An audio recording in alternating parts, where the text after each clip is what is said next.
Magandang gabi po sa ating lahat, mga kapatid, kapamilya at mga kapuso. Ako po pala si Padre Jairus Mateo na taga-Episcopal Diocese of Northern Luzon at assigned bilang isang vicar sa Episcopal Mission areas ng Baggao, Cagayan Valley. So far, may dalawa po tayong organized missions at dalawang preaching stations na ating pinagsisilbihan. Humihingi po ako ng pasensya at hindi pa ako nakapag-live ngayon sapagkat sa lugar na kung saan ako ay na-assign ay hindi ganoon kalakas ang internet. So kailangan pang umuwi ako dito sa Tabuk para makapag-record at may padala ito sa kay Daniel Woods para ito ay ma-view para sa ating Bible study ngayong gabi. Ang ebanghelyo natin ngayong gabi para sa ating virtual Bible study ay ang ebanghelyo din natin ngayong linggo. Ang ebanghelyo ng ating Panginoong Hesukristo na sinulat ni San Marcos chapter 10 verses 35 to 45. Babasahin ko po sa inyo. Lumapit kay Jesus ang mga anak ni Zebedeo na sina Santiago at Juan. Sinabi nila, "Guro, may hilingin po sana kami sa inyo." "Ano ang nais ninyo?" tanong ni Jesus. Sumagot sila, "Sana po ay makasama kami sa inyong karangalan at maupo ang isa sa kanan at isa sa kaliwa." Ngunit sabi ni Jesus sa kanila, "Hindi ninyo nalalaman ang inyong hinihingi. Makakaya ba ninyong tiisin ang hirap na aking daranasin?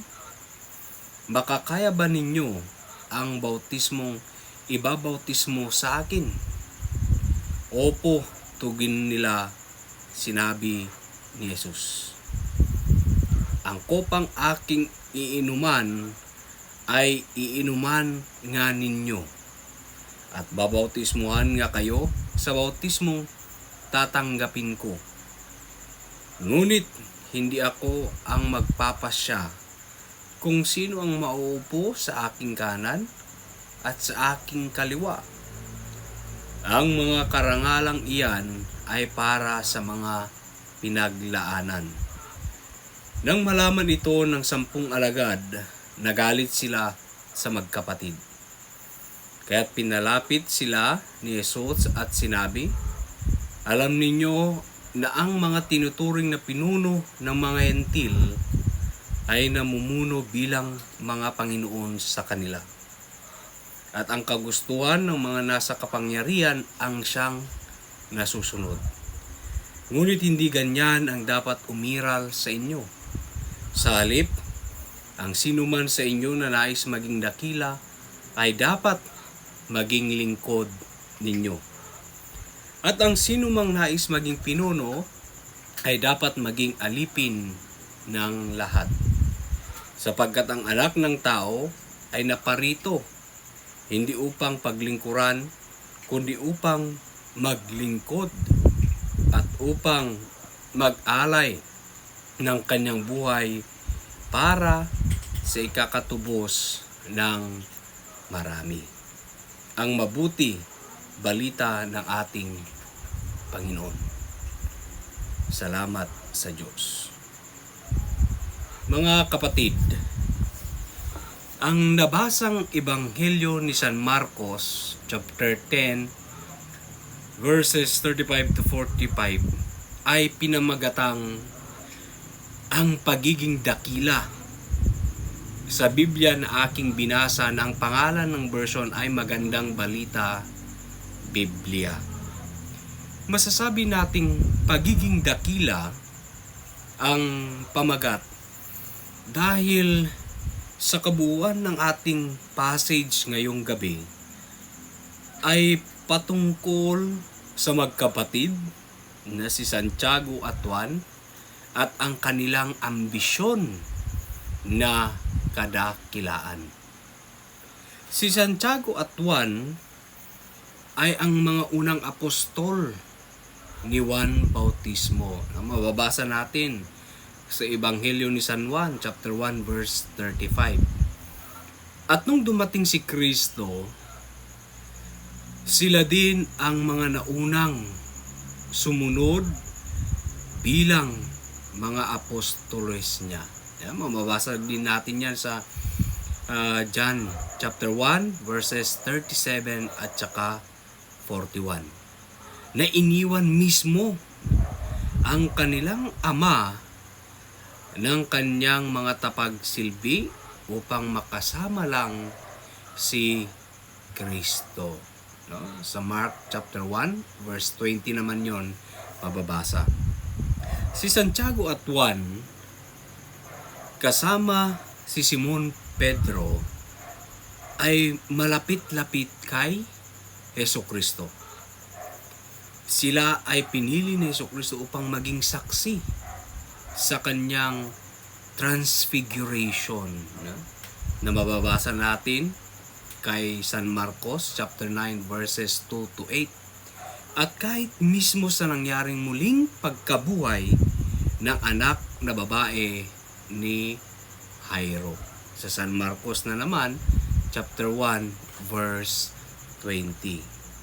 So habang pinagpapatuloy ni Hesukristo ang kanyang paglalakbay mula sa Galilea patungong Jerusalem, na kung saan dun siya nakatakdang mamamatay, ang kanyang apostoles na si Santiago at Juan ay humingi ng isang pribilehiyo na makaupo sa kanyang tabi, isa sa kaliwa at sa kanan sa pagdating ng panahon. Sa kabila ng pagiging malapit kay Hesukristo, inaasahan nilang matutupad ang kanilang pabor sa Kanya. Sa Ingles, kung babasahin ng Mark chapter 10 verse 35, sinasabing, "Grant us to sit one at your right and one at your left when you come in your glory." Sa nalalapit na huling araw ng 3 taon ni Hesukristo sa kanyang ministriya, hindi pa talaga actually naiintindihan nila Santiago at Juan na ang kaharian ni Hesukristo ay hindi kaharian dito sa lupa. Sa katotohanan, nung sila ay nasa Caesarea Philippi, sinabi na ni Kristo sa kanila na pupunta siya sa Jerusalem at doon siya mahuhuli at mamamatay. No? Babasahin natin ng Mark chapter 8 verse 31. Jesus then began to teach them that the Son of Man had to suffer many things and be rejected by elders, the chief priests, and the teachers of the law. He would be killed, and after 3 days, rise again. At ngayon na sila ay papuntang Jerusalem, inulit-uli ni Kristo na sabihin ito, na sinasabi niya sa kanila na sa Jerusalem ay aarestuhin siya at papatayin. Pero sa kabila nito, ang mga apostol ay naging mistulang bingi sa mga salita ni Jesus, sapagkat pinanghahawakan nila ang kanilang paniniwalang mga Hudyo na ang Mesaya ay magiging hari at lupigin niya ang buong nasyon sa mundo. Ito ang naging edukasyon ng mga Hudyo simula bata sa mga sinagoga na naging pananalig na nila. Na ang Mesaya ay darating at sa kanya ang lahi ng mga Hudyo ay mamumuno sa lahat ng iba pang mga bansa. Ito ang nanatili sa isipan ng mga apostol. Kaya naman ang kahilingan nila Santiago at Juan na sila ay maging mataas sa hierarchy ng kariyang iyon na sa kanilang palagay ay malapit nang dumating. Pero nang malaman ng iba pang apostol ang hiling nila Santiago at Juan, nagalit sila. No? Nagalit sila. Nairita sa pag-aakalang pinalalagay ni na Santiago at Juan na mas mataas sa kanila. Ano ba ang palagay nila Santiago at Juan? No? Mas mahusay sila kaysa sa mga iba? No? Dahil dito, sinaway ni Jesus ang kanyang mga apostol. At sinabi sa kanila na ang tunay na kadakilaan ay hindi namumuno bilang mga Panginoon at ang kagustuhan nila ang siyang nasusunod. Ang tanda ng kadakilaan ay nasa paglilingkod at pagsasakripisyo ng sarili para sa pag-unlad at kaunlaran ng lahat ng kanyang pinamumunuan. As you know, the so-called rulers of the nation act as tyrants, and the great ones oppress them. But it shall not be so among you. Whoever would be great among you must be your servant, and whoever would be first among you shall make himself a slave of all. Matapos sawayin ni Jesus ang mga apostol sa kanilang maling ideya ng kadakilaan, inilarawan ni Jesus ang kanyang sarili sa Ebanghelyo ngayon bilang isang modelo para gayahin. Ulitin ko, matapos sawayin ni Jesus ang mga apostol sa kanilang maling ideya ng kadakilaan, inilarawan ni Jesus ang kanyang sarili sa Ebanghelyo ngayon bilang isang modelo para gayahin. Si Jesus ay hindi na parito upang paglingkuran, kundi upang maglingkod. Ulitin ko ulit. Si Jesus ay hindi na parito upang paglingkuran, kundi upang maglingkod. Think of the Son of Man who has not come to be served, but to serve and to give His life to redeem many. No? Mark chapter 10 verse 45. Nung nabubuhay pa si Jesus, pumunta siya sa bawat nayon. No? Hindi para maghanap ng kayamanan o kaluluwalhatian, kundi para gumawa ng mabuti sa mga tao. Itinuro niya sa mga tao kung ano ang tama at mali. Kung paano maging banal at mahalin ng Diyos. Pinakain niya ang mga nagugutom.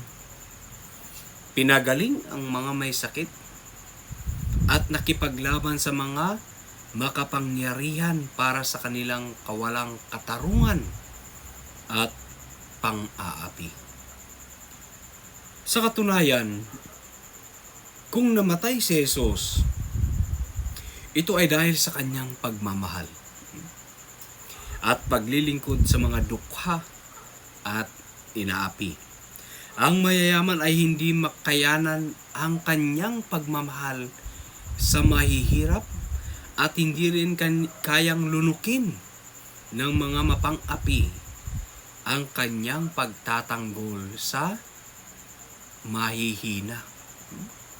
Dahil dito, nagpasya silang ipapatay si Jesus.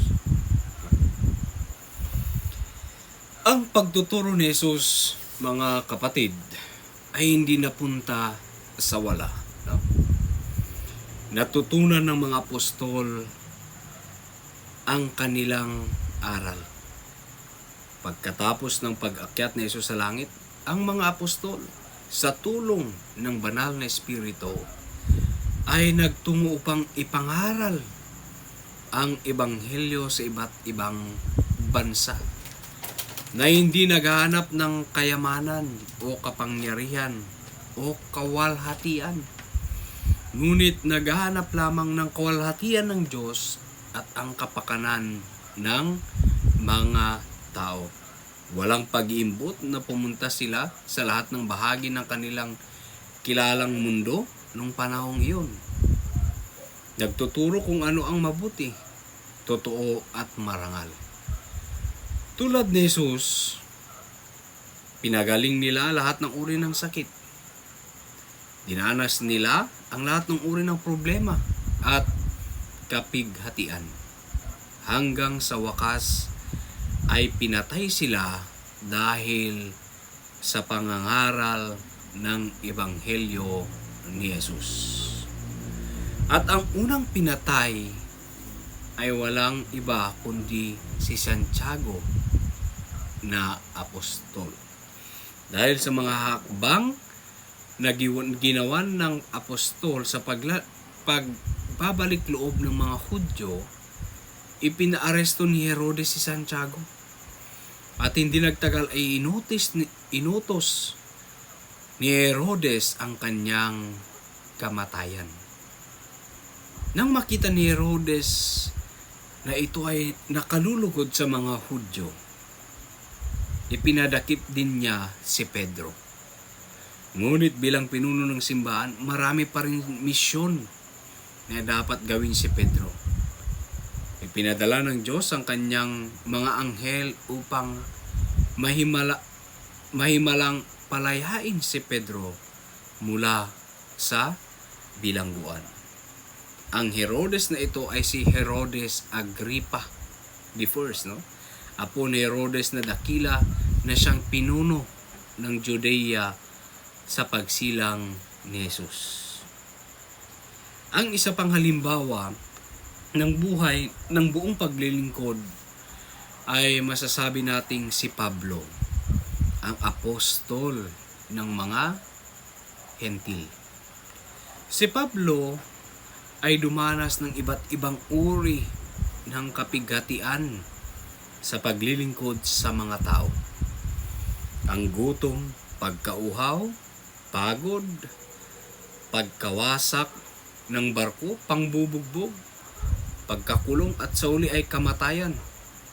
Lahat ay matyagang isinilang alang-alang sa ibang helyo.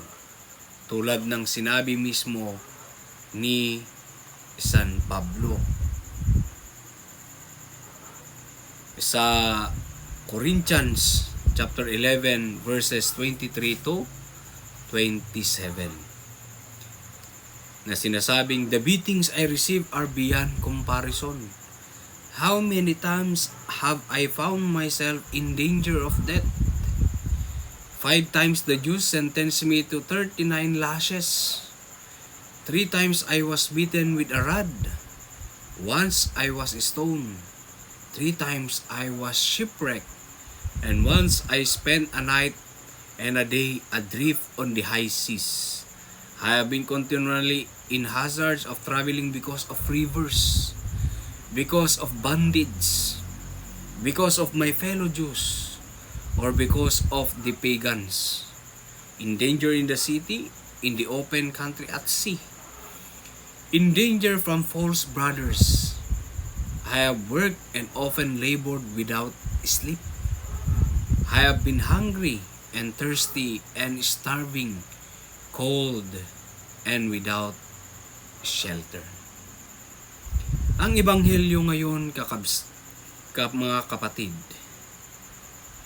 tungkol sa pangangailangan ng paglilingkod ay mahalaga sa ating panahon. Bilyon-bilyong tao sa mundo ngayon ay mahihirap. At ano pa bang mas malaking kasamaan kaysa maging mahirap? Walang makain kapag nagugutom, walang pera para sa ospital kapag may sakit.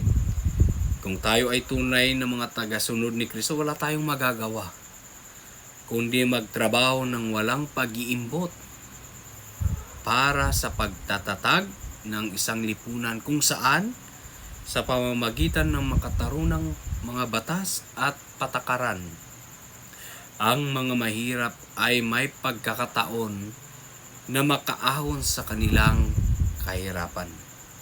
At kung ang mga makapangyarihan na kumokontrol sa kasalukuyang mapang-api na lipunan ay pag-uusig at papatayin tayo, masasabi nating mabuti sapagkat si Jesus na ating guro ay namatay sa parehong paraan. At ang ating mga nauna, ang mga apostol at ang mga unang Kristiyano ay nagdusa ng parehong kapalaran.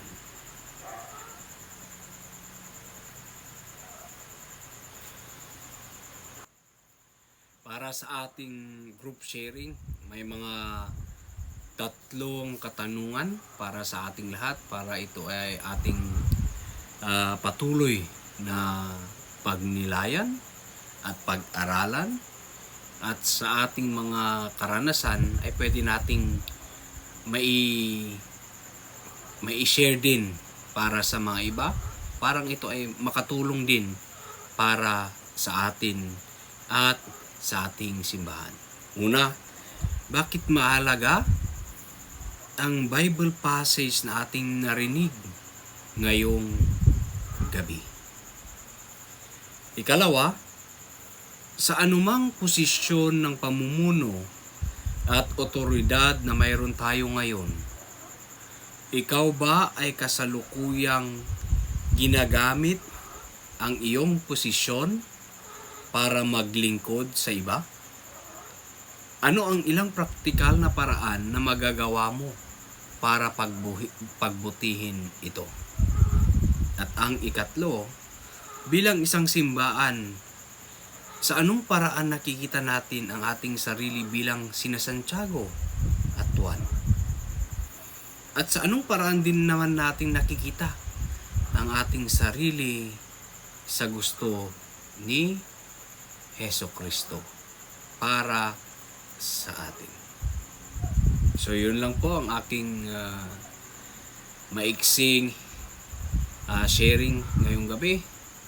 Sana po ay may napag-aralan tayo at ito po ay makakatulong para sa atin at para sa simbahan, para sa ikakawalhatian ng ating Panginoon. Salamat, God bless, at magandang gabi po sa ating lahat.